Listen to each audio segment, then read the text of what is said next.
Hello everyone. देखो आज हम KVPY 2019 का पेपर 2 हम सॉल्व करने जा रहे हैं ना। प्रीवियस जो सीरीज थी उसमें तो हमने पेपर 1 सॉल्व किया था, आज हम पेपर 2 करते हैं हम, है ना, discuss, right. So let me start. Question number first is the major product of the following reaction is. देखो हमारे पास ये है क्वेश्चन, ये एक कीटोन है, इसमें हमने एक्वस NaOH ऐड किया है। So as we know, this one is haloform reaction, the most famous reaction of the organic, most oldest reaction है ये organic की। Basically this question from aldehyde and ketone। तो देखो आप हाइड्रोक्साइड एंड कार्बोनिल ग्रुप के carbon पे attack करेगा, intermediate form होगा tetrahedral intermediate anion. Oxygen negative अपना लोन पे रिस्क को देगा और CBr3 it will act as a leaving group. तो CBr3 माइनस एलिमिनेट हो जाएगा और प्रोडक्ट प्रोड्यूस हो जाएगा benzoic acid plus CBr3 minus. तो जो 4 ऑप्शन थे उनमें से एक ऑप्शन ये भी था। तो basically this reaction is haloform test, जहां हेलोफॉर्म प्रोड्यूस होता है, right. Next move to the second question. Question number second is that the among the following, 4 compound हैं हमारे पास given, the compounds undergo SN1 in the aqueous solution will be. इन चारों में से कौन कौन SN1 दे रहा है वो हमें आइडेंटिफाई करना है।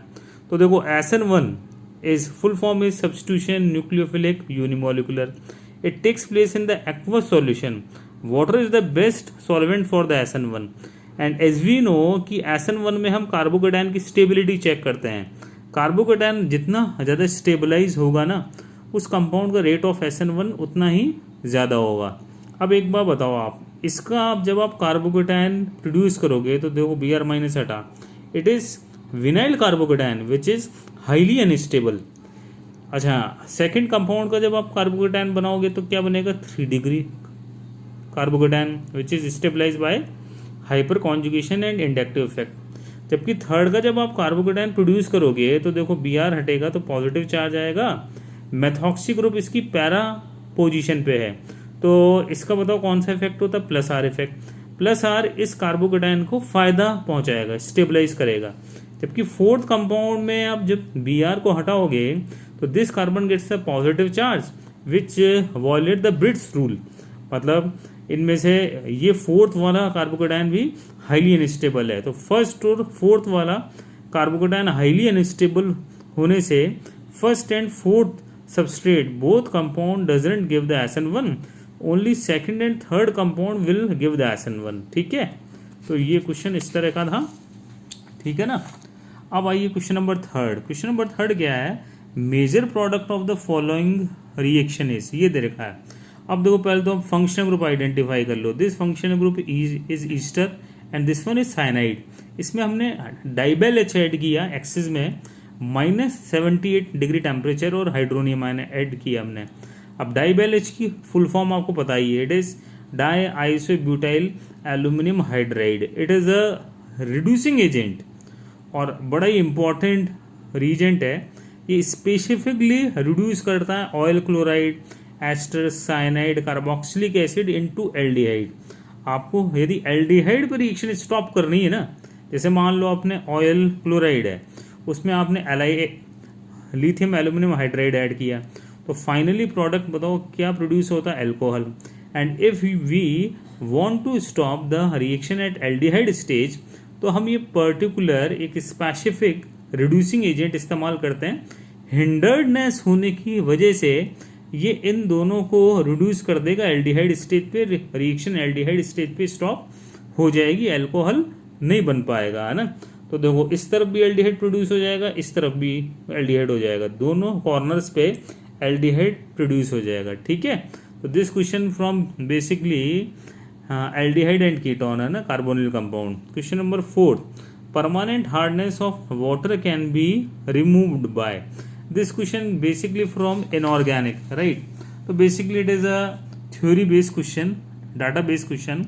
तो देखो एक कंपाउंड होता है सोडियम हेक्सा मेटाफॉस्फेट। तो जब ये वाटर से रिएक्ट करता है ना, तो एक सॉल्युबल कॉम्प्लेक्स फॉर्म कर लेता है जिससे वाटर की परमानेंट हार्डनेस रिमूव हो जाती है, ठीक है। Next question number 5th, alkali metal dissolved in liquid ammonia is very important question, it is from the S block an organic, बड़ा ही फेमस क्वेश्चन है ये, कंपटीशन में जनरली आता ही रहता है। एल्कली मेटल को जब आप लिक्विड अमोनिया या लिक्विड इथेनॉल में डिजॉल्व करते हो तो उसका एक पर्टिकुलर आता है कलर, ब्लू कलर होता है प्रोड्यूस।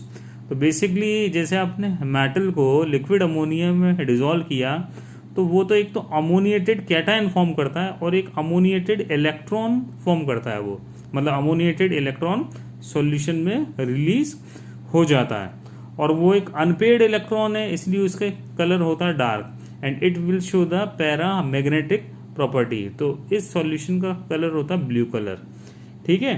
तो ये अमोनिएटेड कैटायन भी फॉर्म करता है प्लस अमोनिएटेड इलेक्ट्रॉन प्रोड्यूस कर लेता है, ठीक है। Next question, question number 6, the absolute configuration of the following compounds respectively are. देखो आप, हमारे पास दो कंपाउंड गिवन है, ये कायरल कार्बन है और chiral carbon always sp3 hybridise होता है। अब हमें इसका RS कॉन्फ़िगरेशन चेक करना है। अब RS कॉन्फ़िगरेशन बताओ हम कौन से रूल से चेक करते हैं, CIP रूल से, कान इनगोल्ड और प्रिलॉग रूल से, है ना। इसमें देखो हमें पता है कि RS में क्या होना चाहिए, लोएस्ट प्रायोरिटी एटम कहाँ होना चाहिए, टूवर्ड्स या away, it is away from the observer. यदि ये टूवर्ड्स द ऑब्जर्वर है तो जो कॉन्फ़िगरेशन आता है उसका जस्ट हम अपोजिट कर देते हैं। तो पहले तो CIP रूल के अकॉर्डिंग आप इसको प्रायोरिटी दे दो, ठीक है। तो देखो कार्बन कार्बन तो सेम है, then second atom is sulphur, यहाँ ऑक्सीजन है, तो फर्स्ट प्रायोरिटी ये, सेकंड ये, थर्ड ये और फोर्थ H को देंगे।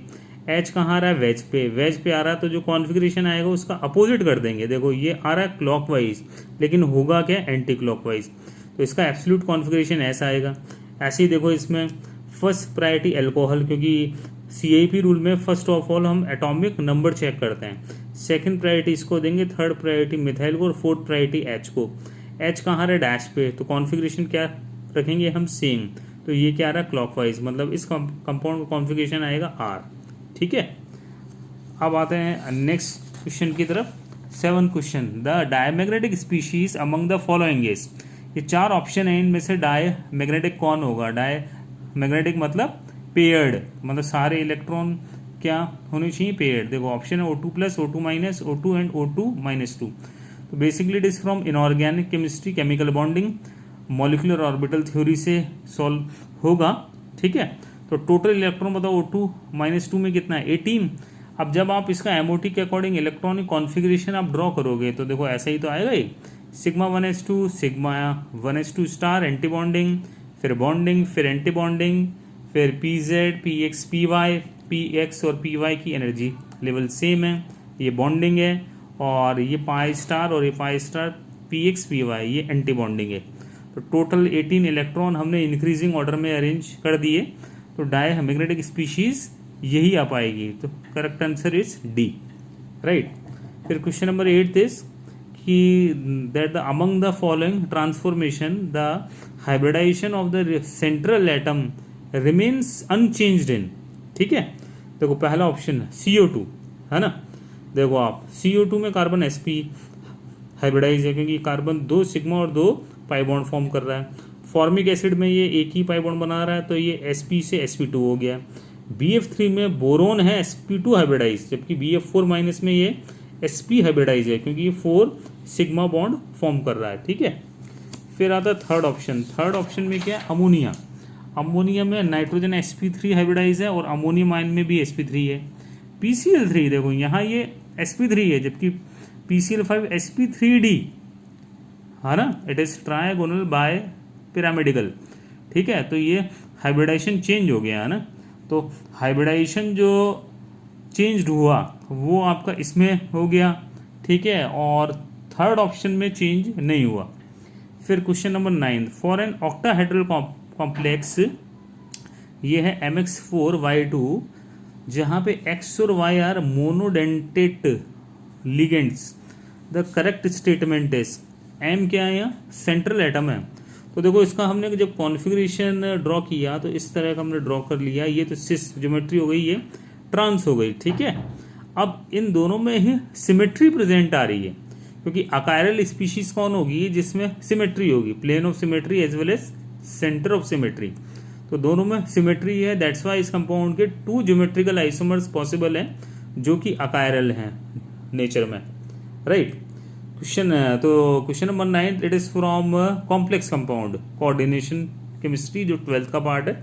फिर आता है क्वेश्चन नंबर 10th क्या है, the values of the Henry's law constant of argon CO2, methane and oxygen in water at 25 degree centigrade are.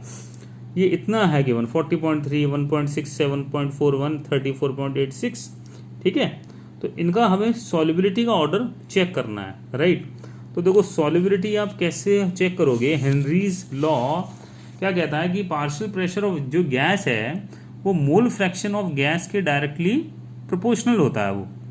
अब जैसे ही आप इसको हटाते हो तो हेनरीज लॉ का रेट कांस्टेंट आ जाता है हमारे पास, ठीक है। तो ये जो कांस्टेंट है, हेनरीज लॉ जो कांस्टेंट है और मोल फ्रैक्शन है, इट इज इनवर्सली प्रोपोर्शनल। तो मतलब ये जितना कम होगा मोल फ्रैक्शन ज़्यादा होगा, और मोल फ्रैक्शन आपको पता ही है क्या होता है, it is number of moles of individual component upon total number of moles present in the solution, right. तो ये कम होगा, KH कम होगा, तो ये जो मोल फ्रैक्शन ज़्यादा होगा तो सॉल्युबिलिटी भी ज़्यादा होगी, मतलब जिसका KH कम है सॉल्युबिलिटी ज़्यादा हो जाएगी। तो उस रेशो के हिसाब से करेक्ट आंसर ये आ जाएगा, ठीक है। Next question number 11, thermal decomposition of N2O5 nitrogen pentoxide occur as the equation below. ऐसी इक्वेशन दे रखी, तो करेक्ट स्टेटमेंट यहाँ पूछा गया था। तो देखो this question from chemical kinetics. अब केमिकल काइनेटिक्स में देखो आप क्या करते हो, देखो आप ये है रिएक्टेंट, ये दोनों प्रोडक्ट हैं, तो rate of disappearance of N2O5 is equal to rate of appearance of NO2 and rate of appearance of oxygen.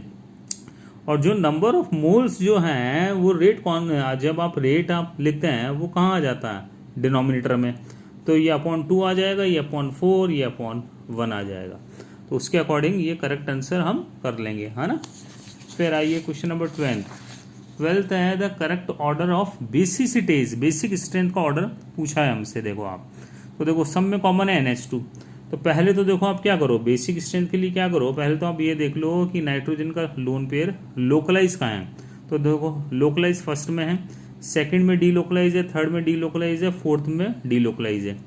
Lone pair localise only first में है और लोकलाइज है, और नंबर 2 ये नाइट्रोजन sp3 हाइब्रिडाइज है, दैट्स वाई इन चारों में से मोस्ट बेसिक फर्स्ट ही है।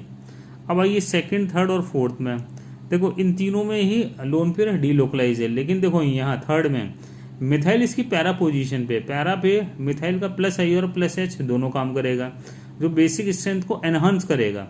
जबकि फोर्थ में NO2 का, नाइट्रो का -I और -R दोनों हैं, ये बेसिक स्ट्रेंथ को कम करेगा क्योंकि ये लोन पेयर डेंसिटी को डिक्रीज करेगा, ठीक है। तो उस वजह से बताओ मोस्ट बेसिक तो कौन आ जाएगा, फर्स्ट, फिर थर्ड, फिर सेकंड और मिनिमम बेसिक आ जाएगा फोर्थ। तो मैं स्टोरी को कंक्लूड करूं कि बेसिक स्ट्रेंथ +I और +M के तो डायरेक्टली होता है प्रोपोर्शनल, और -I और -M के इनवर्सली प्रोपोर्शनल होता है, राइट है। फिर आते हैं हम नेक्स्ट क्वेश्चन की तरफ, 12th नंबर। देखो 12th क्या है हमारा, 12th मतलब 13 नंबर, ये क्या है, an allotrope of carbon which exhibit 2 types of carbon carbon bonds, bond length 143.5 picometer और एक है 138.3 पिकोमीटर। तो ये इन चारों में से कौन सा होगा, देखो ऑप्शन है चारकोल, ग्रेफाइट, डायमंड और फुलरेन। अब फुलरेन आप जानते हैं इट इज बकमिंस्टर फुलरेन, तो उसमें 2 तरह की बॉन्ड लेंथ होती है, सिंगल बॉन्ड भी होता है और डबल बॉन्ड भी होता है। तो ये बेसिकली प्रॉपर्टी बेस्ड क्वेश्चन है, और दोनों की बॉन्ड लेंथ हम जानते हैं कि सिंगल बॉन्ड की बॉन्ड लेंथ ज़्यादा होती है और डबल की बॉन्ड लेंथ कम होती है, तो उसके अकॉर्डिंग प्रॉपर्टी बेस्ड क्वेश्चन है, तो ये ओनली फुलरेन में होता है, ठीक है। नेक्स्ट क्वेश्चन है 14 number, it is from polymer. Question is nylon 2 nylon 6 is a को पॉलीमर ऑफ 6 अमीनो हेक्सेनोइक एसिड, और दूसरी जो मोनोमर यूनिट है वो क्या है, देखो ऑप्शन है ग्लाइसिन, वैलिन, एलेनिन और leucine, these are the amino acids, ठीक है। अब देखो इसको कैसे आपको सॉल्व करना है, देखो नाइलॉन 2 नाइलॉन 6, देखो ये जो 6 अमीनो हेक्सेनोइक एसिड है, हेक्सेनोइक मतलब इसमें टोटल कार्बन 6 हैं, तो देखो ये नाइलॉन 6 का जो 6 वर्ड आया है ये इसी से आया है, इसमें नंबर ऑफ कार्बन 6 हैं। अब नाइलॉन 2 मतलब इसमें नंबर ऑफ कार्बन 2 है। अब इन चारों में से नंबर ऑफ कार्बन 2 ग्लाइसिन में होता है। Glycine is simplest amino acid, simplest alpha amino acid. तो देखो ये ग्लाइसिन की यूनिट है, ये 6 अमीनो हेक्सेनोइक एसिड की यूनिट है। इनके एन आप मॉलिक्यूल लेंगे तो ये कंबाइंड होकर के नाइलॉन 2 और नाइलॉन 6 जो पॉलीमर जो गिवन है वो प्रोड्यूस कर देंगे। ठीक है, तो करेक्ट आंसर इज ग्लाइसिन। फिर आइए नेक्स्ट क्वेश्चन 15 नंबर। A solid is a hard and brink and it is insulator in the solid state but conduct electricity in the molten state. The solid is तो it is from the solid state, first chapter of the 12th class. अब ये किसकी property है? Molecular solid की, ionic solid की, metallic solid की, covalent solid की। ये क्वेश्चन आसान है। आयनिक सॉलिड की है, देखो ये प्रॉपर्टी। आयनिक कंपाउंड जैसे NaCl, it is solid, hard and brittle. But molten state में ये NaCl अपने आयंस में स्प्लिट हो जाता है Na+ और Cl- में। तो ये प्रॉपर्टी आयनिक की है। तो correct answer is option B. 16 number is electrolysis of a concentrated aqueous solution of NaCl results in. तो देखो कॉन्सेंट्रेटेड एक्वस सॉल्यूशन का आप इलेक्ट्रोलाइसिस करेंगे तो वहाँ OH- की कॉन्सेंट्रेशन सॉल्यूशन में इंक्रीज होगी। OH- की कंसंट्रेशन बढ़ेगी तो H+ की कंसंट्रेशन कम होगी, और ये कम हो जाएगी तो pH वैल्यू विल इंक्रीज। ठीक है, राइट। फिर हम आते हैं 17 क्वेश्चन पे। क्वेश्चन नंबर 17 क्या है? It is from complex compound coordination chemistry की the octahedral complex cobalt SO4Cl.5NH3 exist in 2 isomeric forms X और Y। अब इसमें क्या है? X react with AgNO3 to give a white PPT but doesn't react with barium chloride. जबकि जो Y है वो उल्टा हो रहा है, वो Y बैरियम क्लोराइड के साथ तो वाइट PPT बना रहा है but it doesn't react with the AgNO3। तो आइसोमर X और Y कौन से होंगे? ठीक है, तो हम जानते हैं कॉम्प्लेक्स कंपाउंड में आयनाइजेशन स्फीयर होता है। ठीक है, तो अब ये स्क्वायर ब्रैकेट है। अब X आइसोमर देखो AgNO3 के साथ वाइट PPT दे रहा है, तो डेफिनेटली Cl इस स्क्वायर ब्रैकेट के आउटसाइड होगा, क्योंकि यही पार्ट यहाँ आयनाइज्ड होगा जो Ag+ से रिएक्ट करके AgCl का वाइट प्रेसिपिटेट प्रोड्यूस करेगा। जबकि जो दूसरा आइसोमर है उसमें सल्फेट आयन कहाँ होगा? बाहर होगा। ये बैरियम क्लोराइड के साथ बैरियम सल्फेट का वाइट प्रेसिपिटेट प्रोड्यूस कर लेगा। तो डेफिनेटली X ये होगा और Y ये होगा। मतलब डिफरेंस ये है कि यहाँ सल्फेट इनसाइड द ब्रैकेट होगा जबकि यहाँ सल्फेट आउटसाइड द ब्रैकेट होगा, right. Then next question, move to the final question. The boiling point of 0.001 molar aqueous solution of NaCl, sodium sulfate, K3PO4 and acetic acid should follows the order। कौन सा order follow करेगा? तो देखो हम जानते हैं कि elimination in the boiling point it is a colligative property and colligative property doesn't depend on the nature of the solute particles, it depend on the number of the solute particles. ठीक है, अब देखो acetic acid है, ये तो ionise होता ही नहीं है। NaCl को आयनाइज करोगे तो ये 2 पार्टिकल देगा, NO2SO4 3 पार्टिकल देगा, जबकि ये चार पार्टिकल्स में स्प्लिट होगा। ये टूटेगा 3K+ और फॉस्फेट आयन। तो नंबर ऑफ पार्टिकल्स आप इस सीरीज में लेफ्ट टू राइट मूव कर रहे हैं तो इंक्रीज हो रहा है, और नंबर ऑफ पार्टिकल्स इंक्रीज होगा तो बॉइलिंग पॉइंट भी इंक्रीज होगा। ठीक है, क्योंकि it is a colligative property. तो जितना ज़्यादा नंबर ऑफ पार्टिकल्स होगा उतना ही ज़्यादा बॉइलिंग पॉइंट भी एनहांस होगा। तो इस तरह से ये ऑर्डर फॉलो हो जाएगा। Thank you very much.